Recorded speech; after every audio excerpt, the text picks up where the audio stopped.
ታሪካችን የሚጀምረው በአውስትራሊያ በሚገኝ አስፈሪና ጸጥ ያለ ጫካ ውስጥ ነው።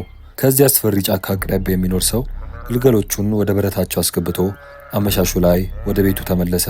ሌሊት 6 ሰዓት አካባቢ የበጎቹ በረት በጩኸት ተናወጠ። ይህን የሰማው የቤቱ ባለቤት ሚስቱን እዛው በተኛችበት ትቶ ወደ በረቱ ያመራል። በረቱ ውስጥ ሲገባ ግን ምንም ነገር አልተፈጠረም። ነገር ግን በዛች ቅጽበት ምንነታቸው የማይታወቁ ፍጥረቶች መጥተው ገበሬውን ገደሉት። የባሏን ጩኸት የሰማችው ሚስት ባሏን ለማየት ብድግ ብላ ወጣች። በፍርሃት እየተራመደች ወደ በረቱ ተጠጋች። በእጇ የያዘችውን ባትሪ ይዛ በጥንቃቄ ወደ በረቱ ገባች። ግን ብዙም አልቆየም። አውሬው መጥቶ ገደላት። የፊልሙ ቀጣይ ክፍል ወደ ሌላኛው የጫካው ቦታ ያመራናል። ሄንሪ የሚባል አንድ ልጅ ከውሻው ጋር እየተጫወተ እናያለን። ከውሻው ጋር 3 በ3 የምትሆን የቆርቆሮ ቤት ውስጥ አባቱ እስኪመጣ እየጠበቀው ነው። በእጁ የያዘውን የጠመንጃ ቀልሃዎች አስቀምጦ ወደ ጠራችው እናቱ አመራ። አባቱ አዳም በጎቹን ለማየት ወደ ሜዳው ሄደ። እዛ ሲደርስ ግን ያየውን ነገር ማመን አቃተው። ግማሾቹ በጎች ሞተው ተዘርረዋል። ሰፈር ውስጥ እነዛ አውሬዎች እንዳሉ ገብቶታል። ከዚህ በፊት ተመሳሳይ ነገር ገጥሞት ቢያቅም የዛሬው ግን ለየት ብሎበታል። በቦታ ያሉትን ዕቃዎች እያነሳ ማየት ጀመረ። የአውሬዎቹ ፀጉር ዕቃዎቹ ላይ ተጣብቋል። በፍጥነት ጠመንጃውን አንስቶ አውሬውን ለማደን ተነሳ። አውሬውን ፍለጋ በሚራመድበት ሰዓት በየቦታው የበጎቹን ደም ተረጭቶ አየው። ሄንሪ በዚህ ሰዓት የእንስሳት ሐኪም የሆነችውን እናቱን በማገዝ ላይ ነበር። እናቱ ካርላ ለልጇ የሕክምና ጥበብን እያሳየችው ነበር። ውሻውን ወደ ሳጥኑ እንዲከት ነገረችው። ውሻውን በመያዝ ወደ ሳጥኑ አመራ። በሳጥኑ ብረቶች መሃል አይኑን ሲያጮልቅ አንድ ሌላ እንስሳ ጨለማ ውስጥ ተደብቆ እንዳለ አየ። በደንብ ለማየት ወደ ብረቱ ሲጠጋ ጥቁር ድመት ዘላ አስደነገጠችው። ከዚህ በኋላ እናቱ ካርላ የሕክምና ዕቃዎቿን በማስተካከል ላይ ሳለች በራዲዮ ላይ አንድ ሰው በአውሬዎች ተበልቶ መገደሉን የሚናገር ዜና ሰማች። የካርላ ሌላኛዋ ልጅ ሶፊ ፍቅረኛዋ ጋር ዴት ለማድረግ እየተቀጣጠረች ነው። እናቷ ካርላ የስልኩን ገመድ ነቅላው ልጇን ጠራቻት። እናትየው ሶፊ የስልክ ካርዷን እንድታባክን አትፈልግም። ልጇ ግን በከተማ ውስጥ እንደ ሌሎች ወጣቶች መስራትና እንደፈለገች መኖር ትፈልጋለች። ሄንሪ በአንድ ጥግ ሆኖ ሁሉንም ነገር እየሰማ ሳለ የንብረት ሰብሳቢ ወደ ቤታቸው ሲመጣ ያያል። እየሮጠ ለእናቱ ይነግራታል። እሷም ልጆቹን ወደ ክፍላቸው እንዲመለሱ አድርጋ የሞቱትን በጎች እያቃጠለ ካለው ባሏ ጋር በሬዲዮ ትገናኛለች። እሱም ተመልሶ የቤት ዕዳው ለ5 ወራት መዘግየቱን ከሚነግረው ሰብሳቢ ጋር ይነጋገራል። መዘግየቱም ዕዳው ከፍተኛ ስለሆነ ለቤተሰቡ መጥፎ እንደሆነ ይነግራቸዋል። አዳም ባለፉት ወራት በእንስሳቱ ላይ ችግር እንደገጠማቸውና በመቶዎች የሚቆጠሩት በመገደላቸው ገበያቸው መቀነሱን በመጥቀስ ለመደራደር ይሞክራል። ስለዚህ ተጨማሪ ትዕግስትን ይጠይቀዋል። ካርላም በበኩሏ የእሷ ክሊኒክ ጥሩ ገንዘብ እያስገኘ እንደሆነና ዕዳውን መክፈል እንደሚችሉ ትናገራለች። ሆኖም ሰብሳቢው በሚቀጥሉት ወራት ዕዳውን መክፈል እንደማይችሉና ዕዳው በከፍተኛ ሁኔታ እንደሚጨምር ይነግራቸዋል።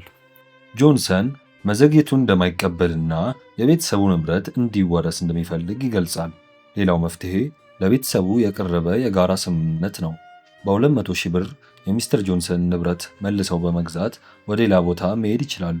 አለበለዚያ ረጅምና ውድ የሆነ የሕግ ሂደት ውስጥ ይገባሉ። አዳም አሻፈረኝ ይላል።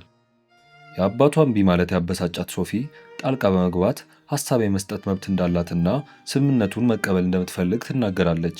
ሆኖም አባቷ ጣልቃ እንዳትገባ ነግሮ ሰውየውን ከቤቱ ያስወጣዋል። ሰብሳቢው ከሄደ በኋላ ሄንሪ እዚሁ መቆየት እንደሚፈልግ ለአባቱ ይነግረዋል።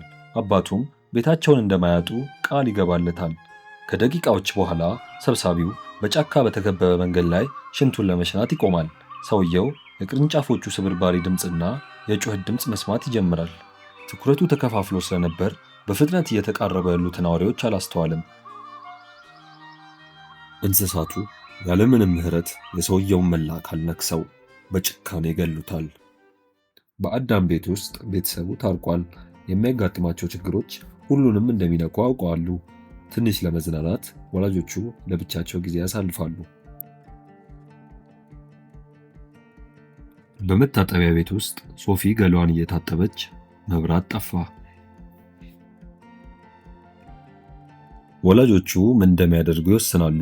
ካርላ የድሮውን ፊውዝ ለማስተካከል ስትሄድ አዳም ጀነሬተሩን ለማብራት ተነሳ። ከቤት ውጪ ሲያይ ግን የዱር ውሾቹ ቦታውን እንደከበቡት ማየት ቻለ። አዳም ግን ውሻው እየጮኸ በፊቱ ሲሮጥ አላስተዋልም። ካርላ የፊውዙን ቦክስ ለማስተካከል ልጇ ወደ ምድር ቤት እንዲረዳት ትጠይቃለች። ሁለቱም ይወርዳሉ። ካርላም ስለ አንድ ድምፅ ልጇን ትጠይቀዋለች። ነገር ግን እሱን ለማስፈራራት ያደረገችው ሙከራ ነው። ልጁ እናቱ በምትሰራበት ጊዜ ብርሃን እየሰጣት ሳለ ከቤት ውጭ አንድ ነገር እንዳለ ያስተውላል። አዳም ጄኔሬተሩን ለማብራት ብዙ ጊዜ አልፈጀበትም። ከቤቱ ሲወጣ ግን ውሻውን ያጠዋል። ውሻውን ለመፈለግ ወደ ጫካ ይወጣል። ነገር ግን በዛፎቹ መካከል በሚያገኘው በባትሪ ብርሃን የሚያንጸባርቁ የሚያበሩ አይኖችና በአካባቢው የሚያስተጋባ የቁጣ ድምፅ ብቻ ነው የሚሰማው። አዳም በፍርሃት ወደ ቤቱ ሸሸ። ለባለቤቱ ልጆቹን ወደ መኝታ ቤት እንድትወስድና መስኮቶቹን እንድትዘጋ ይነግራታል። እሱም ጠመንጃውን ለመውሰድ ይሄዳል። ሆኖም ያለው 2 ጥይት ብቻ ነው። ካርላን ጥይቶቹ የት እንዳሉ ይጠይቃታል። ነገር ግን ተጨንቃ ስለነበር ምን እንደምትመልስ አታውቅም። የውሻ አውሬ የሚመስሉ ነገሮች በሩን መቧጨርና መምታት ይጀምራሉ። ካርላ ለአደጋ ጊዜ እርዳታ ስትደውል አዳም የፊት ለፊት በሩን ይፈትሻል። የመስታወት ስብርባሪ ድምፅ ሲሰሙ ካርላ ስልኩን ጥላ ባለቤቱ መስኮቶቹ እንዲዘጋ ትረዳዋለች። ወደ ፊት ለፊቱ በር ሲመለሱ ከቤት ውጭ አንድ ጠንካራ ነገር ትርምስ እየፈጠረ እንደሆነ የሚጠቁም አስፈሪ ድምፅ ይሰማሉ። አዳም የሆነውን ነገር ለማቆም በበሩ በኩል ይተኩሳል። ከጥቂት ዝምታ በኋላ በሩን ይከፍታል። ከቤት ውጭም የደም ምልክቶች ያያል።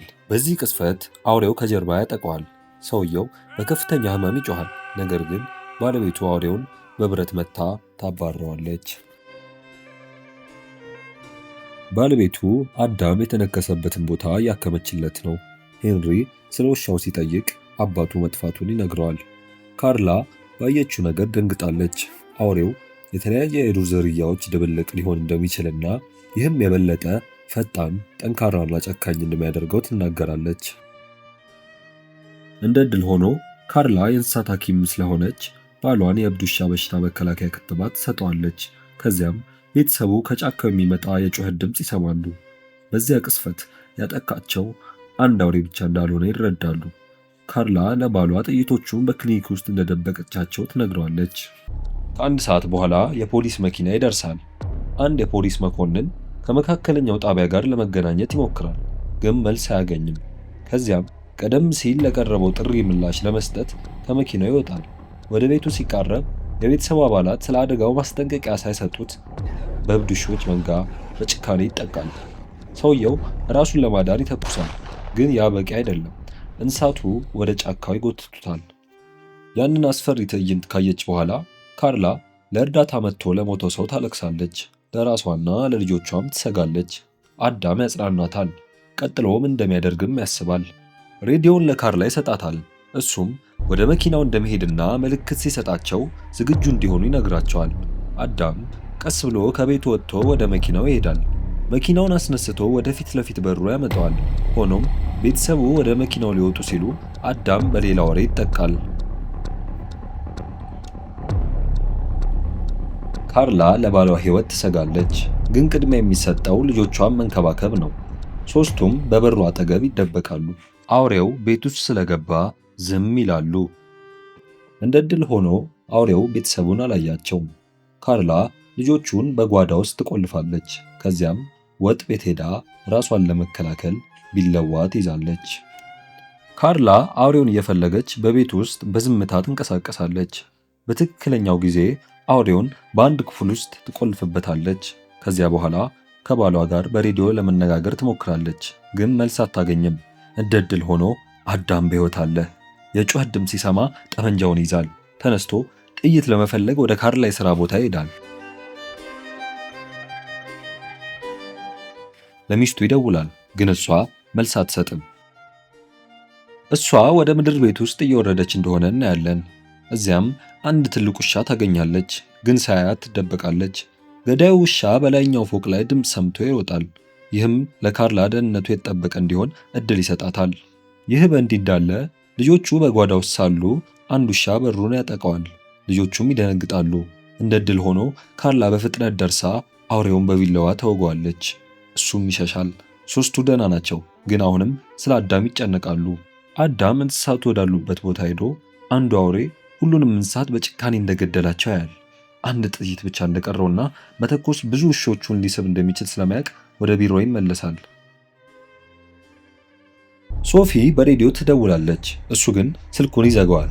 በድምፁ ምክንያት አውሬው ወደዚያ ይገባል። አዳም ከቀዶ ጥገና ጠረጴዛው ጀርባ ለመደበቅ ይሞክራል። አውሬው አግኝቶት ያጠቃዋል። አዳም በሙሉ ኃይሉ አውሬውን በጠመንጃው ይመታዋል። እስኪሞት ድረስ በጠመንጃው መጨረሻ ይደበድበዋል። መታጠቢያ ቤት ውስጥ 2 ጥይቶች ያገኛል። ካርላ ትደውላለች፣ ይነጋገራሉ። ከእንግዲህ ቤት ውስጥ መቆየት እንደማይችሉ በማወቅ አዳም ወደ ክሊኒኩ እንዲሄዱ ይነግራቸዋል። ሶስቱ በጨለማ ውስጥ ወደ ተባለው ቦታ ይሮጣሉ። ከልጆቹ ጀርባ ስትሮጥ ካርላ ትወድቃለች። በአካባቢው ሁሉ ውሾች እንዳሉ ታያለች። ልጆቿ እንዳይጠቁ በመስጋት እንስሳቱን ወደ ራሷ ትስባለች። ልጆቹ ደግሞ ሄንሪ ወደሚጫወቱበት ዋሻ ይገባሉ። በዋሻ ውስጥ ሆነው አውሬው በላያቸው ላይ ሲራመድ ይሰማሉ። በቤት ውስጥ ካርላ አንዳንድ የሚቀጣጠሉ ነገሮችን ትይዛለች። አዳም በክሊኒኩ ጣሪያ ላይ ሆኖ አውሬዎቹን ለመምታት ይሞክራል፣ ግን ፈጣን ናቸው። ልጆቹ ከዋሻው ወጥተው ወደ አባታቸው ይሄዳሉ። በዚህ ጊዜ ካርላ ከቤት ወጥታ አውሬዎቹን ለመሳብ አካባቢውን በእሳት ታያይዛለች። ይህ ሲሳካ ትሮጣለች። አዳም ሚስቱን የሚያሳድዷትን አውሬዎች ለመግደል አደን ይጀምራል። እንደ አጋጣሚ ሆኖ አንዱን ብቻ ይመታል። ሌላኛው ግን ካርላ መኪና ውስጥ ስትገባ ይደርስባታል። ትታገላለች። ከመኪናው ወጥታ ከስሩ ትደበቃለች። እንደ ድል ሆኖ ልጇ ለአባቷ 2 ጥይቶች ይሰጠዋል። ይህም አዳም ሚስቱን ለማዳን በቂ ነበር።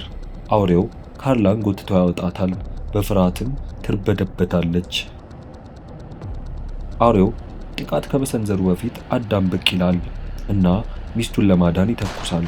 ቤተሰቡ አደጋውን አልፈው በሰላም ይገናኛሉ። ከሰዓታት በኋላ አውሬዎቹ ወደ ጫካው ሲገቡ ቤተሰቡ ተደብቆ ከነበረው ውሻቸው ጋር ይገናኛሉ። እርሻቸው ለጥቂት ቀናት ሰላም ይሆናል። ነገር ግን በጫካ ውስጥ አሁንም አደጋ አለ። ጥቃቱም ይቀጥላል።